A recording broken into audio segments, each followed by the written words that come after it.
আজ আমি আলোচনা করব art of parenting expert insights. আমি পয়েন্ট আকারে আলোচনা করব আমাদের সন্তানদের মানুষ করার জন্যে আমাদের বাবা মায়েদের কিন্তু এগিয়ে আসতে হবে, অনেকটা সহানুভূতি, অনেকটা ভালোবাসা এবং অনেকটা সময় নিয়ে। সেগুলো কিভাবে করব আমরা, কিভাবে আপনারা সেগুলো করবেন, সেগুলো নিয়ে কিছু কথা আপনাদের সঙ্গে আমি শেয়ার করব আজ।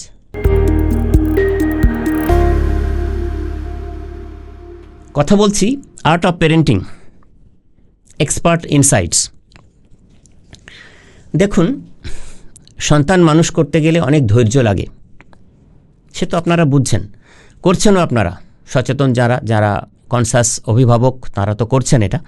তো কিছু কথা আমি আপনাদের সঙ্গে শেয়ার করব যেগুলো আপনাদের অনেকটা কাজে লাগবে আপনাদের সন্তানদের মানুষ করতে। প্রথমে যেটা আমি বলবো যে আমরা অনেক সময় কি করি না, বাচ্চারা অনেক ধরনের ব্যবহার করে, সেগুলো খুব নেগেটিভ, সেগুলো কিন্তু আমরা পাল্টে ফেলার চেষ্টা করি, মানে তাদের বিহেভিয়ারগুলোকে আমরা পাল্টানোর চেষ্টা করি, কিন্তু এইটা সবসময় ঠিক নয়। আমাদের যেটা করতে হবে, তাদের যেটা বিলিফ, তাদের যে বিশ্বাস, সেই জায়গাটা চেঞ্জ করতে হবে। তাহলে কিন্তু সে বুঝে যাবে যে তার বিহেভিয়ারটা কী ধরনের চেঞ্জ করতে হবে, তখন সে সেটা কিন্তু করবে। তাহলে এই বিশ্বাসের জায়গাটা থেকে তাকে বোঝাতে হবে। এই কাজটা আমরা সবসময় করে উঠতে পারি না। আমরা কিছু একটা ব্যবহার সে করে ফেললো, সেটা নেগেটিভ, সেটা টেম্পারামেন্ট ডিসঅর্ডার হোক বা কারোর প্রতি অশ্রদ্ধা প্রদর্শন হোক, সেগুলো সম্পর্কে আমরা চটজলদি রিয়্যাক্ট করি। সেই রিয়্যাক্ট করা চলবে না, তার বিলিফ সিস্টেমটাকে স্ট্রং করতে হবে, তাহলে সে সেটা ঠিকভাবে করবে। এরপর যেটা করতে হবে সেটা হচ্ছে, আমরা বলি যে we have to build a culture of reading. এই পড়াশোনা কিন্তু খুব বড় জিনিস। মানে আপনারা ভাবছেন সন্তানরা পড়াশোনা করবে, আমরা তো বাবা মা, সুতরাং আমাদের পড়াশোনা করার দরকার নেই। এই প্যারেন্টিংয়ের কিন্তু খুব ইম্পর্ট্যান্ট একটা স্তম্ভ হচ্ছে এই পড়াশোনা করো একটু করে। দেখুন না, ধরুন একটা গাড়ি যদি অনেক দিন গ্যারেজে পড়ে থাকে, কি হয়? গাড়িটা তো খারাপ হয়ে যায়। তো সেজন্যে পড়াশোনা করতে হবে। আমি কিন্তু এই পড়াশোনা করা বলতে বোঝাচ্ছি রিডিং নয়, লার্নিং। শুধু তো পড়লে হবে না, পড়ে কিছু শিখতে হবে, আর শিখলে তবেই সেটা আপনি ইমপ্লিমেন্ট করতে পারবেন। ঠিক বলছি তো আমি? তো সুতরাং পড়াশোনা করতে হবে। প্যারেন্টিংয়ের প্রচুর বইপত্র আছে, সেগুলো পড়তে পারেন। প্রচুর বক্তৃতা, ভিডিওস, ডিসকাশনস আছে ইউটিউব প্ল্যাটফর্মে, সেগুলো শুনতে পারেন। কেননা শেষ কথা হচ্ছে আপনার সন্তানকে কিন্তু আপনাদেরকেই দেখতে হবে। সেজন্য একটা কথা বলা হয় যে মানে যদি ধরুন কারোর লেজে আগুন দেওয়া হয়, কি হবে? প্রাণীটাই পুড়ে যাবে।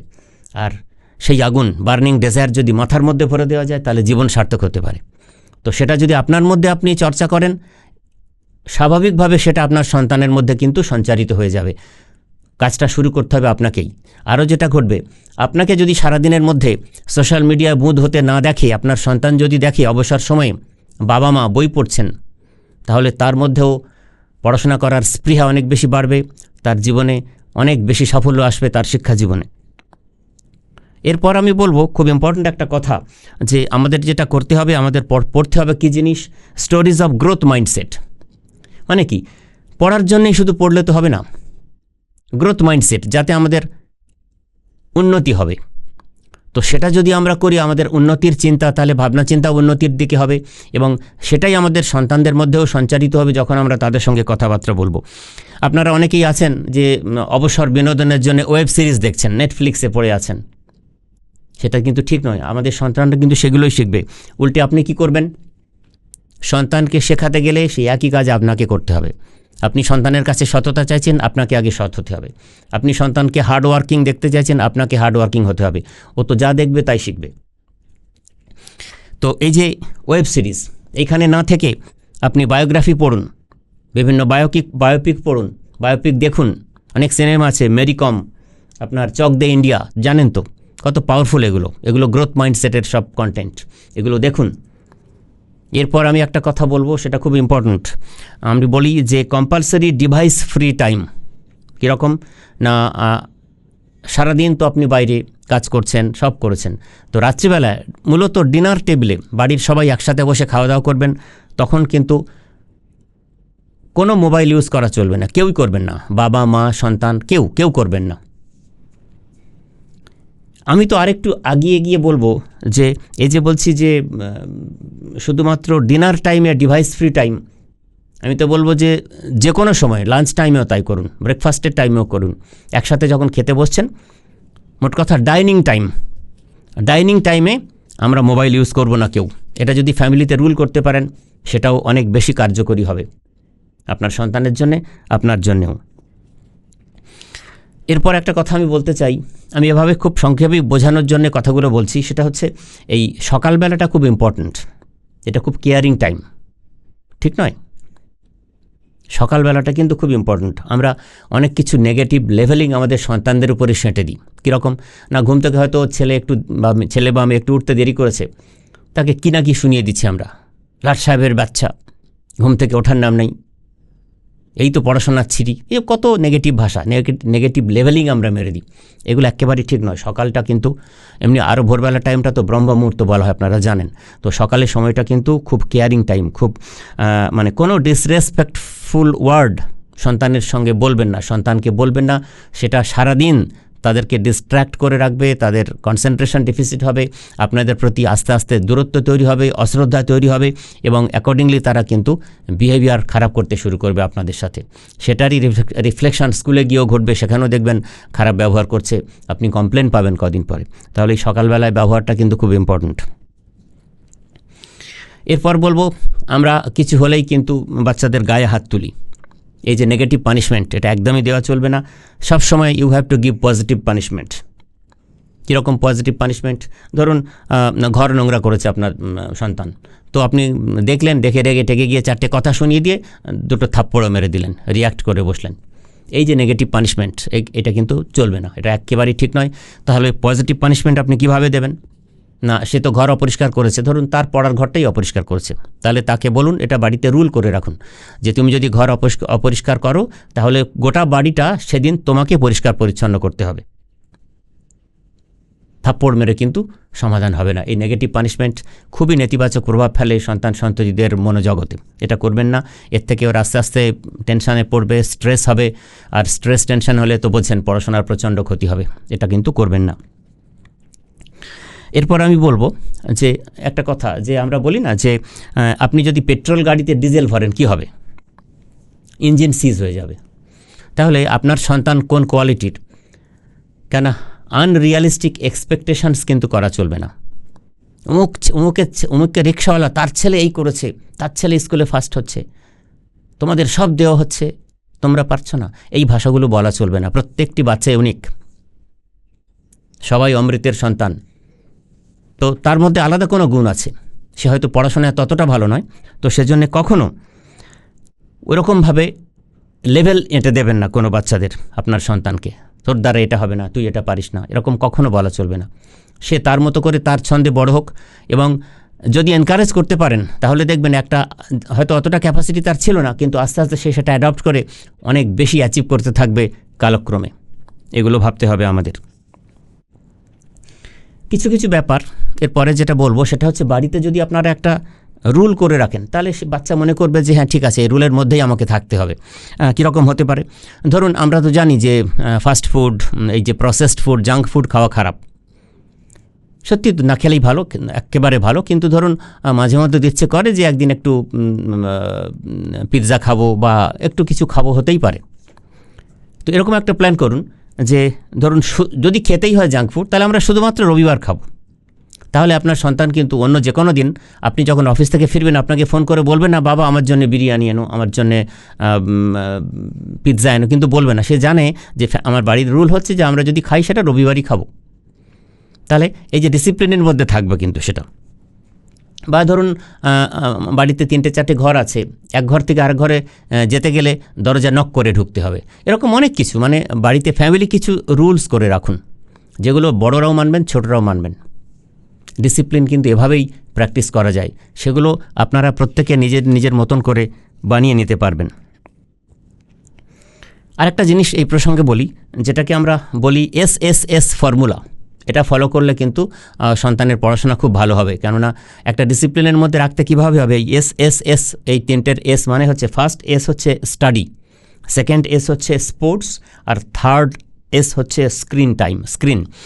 তো আমরা বলি যে SSS ফর্মুলাটাতে স্টাডি, এটাতে 3 ঘন্টা পড়াশোনা করবে, তারপরে 1 ঘন্টা স্পোর্টস, 1 ঘন্টা সে খেলাধুলা করবে বা একটু বিনোদনের মধ্যে কাটাবে, আর মাত্র আধ ঘন্টা স্ক্রিনে কাটাবে। তাহলে এটা যদি বাড়ির রুল থাকে তাহলে আপনার সন্তান কিন্তু অনেকটা 2 ঘন্টা 5 ঘন্টা ফোনে থাকবো, কোনো এক্সকিউজ দেখিয়ে ফোনটা নিয়ে কিন্তু ফোনে কাজ করতে পারবো না, কেন বাড়ির সবার জন্য রুল। আপনিও যদি সেটা করতে পারেন খুব ভালো, করবেনও। এবার আপনি তো পড়াশোনা করবেন, আপনি অফিসে কাটাচ্ছেন, কিন্তু এই ডিসিপ্লিনটা, এই রুলটা যদি বাড়ির জন্য করতে পারেন তাহলে সেটা তখন আপনার সন্তান সচেতনভাবেই ফলো করবে এবং অকারণে অন্যায় আবদার বায়না কিন্তু আপনাদের কাছে করবে না, যেগুলো নিয়ে আপনাদের অপ্রস্তুত হতে হয়। এরপরে যেটা বলবো খুব ইম্পর্টেন্ট পয়েন্ট, সেটা হচ্ছে এনকারেজ ইনকুইজিটিভনেস, এই যে অনুসন্ধিৎসা। কেননা আমাদের সন্তানরা আমাদের কাছে অনেক প্রশ্ন করে।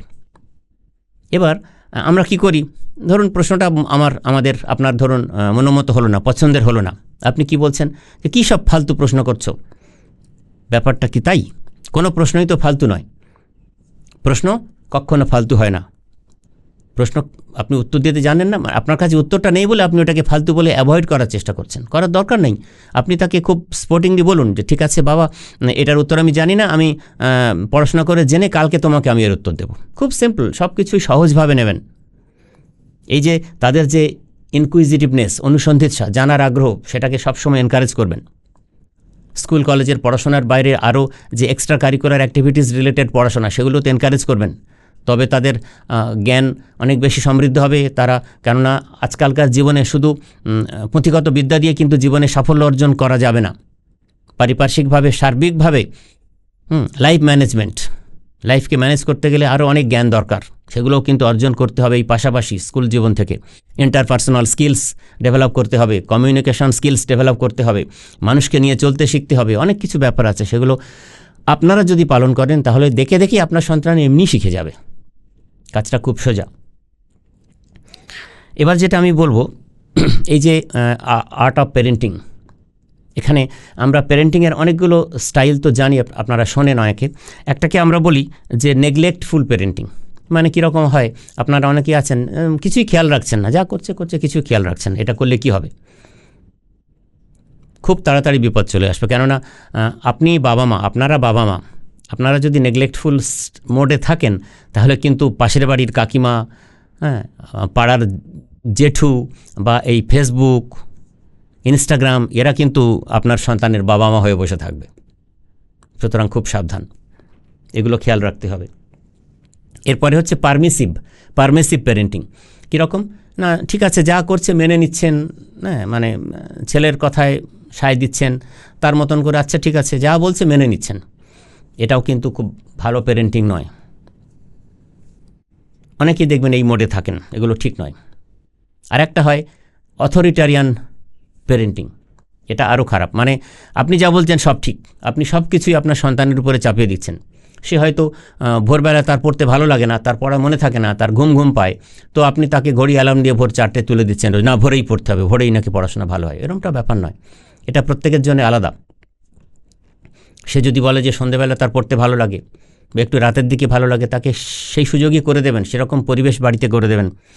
কখনো এই অথরিটেরিয়ান প্যারেন্টিং সফল হয় না, অনেকেই এই ভুলটা করেন। অনেক ব্যাপারে চটজলদি রিয়্যাক্ট করে ফেলেন, রেসপন্স করতে পারেন না। সেগুলো সাবধান হয়ে সচেতনভাবে এগুলো করতে হবে। তাহলে স্মার্ট প্যারেন্টিং কোনটা?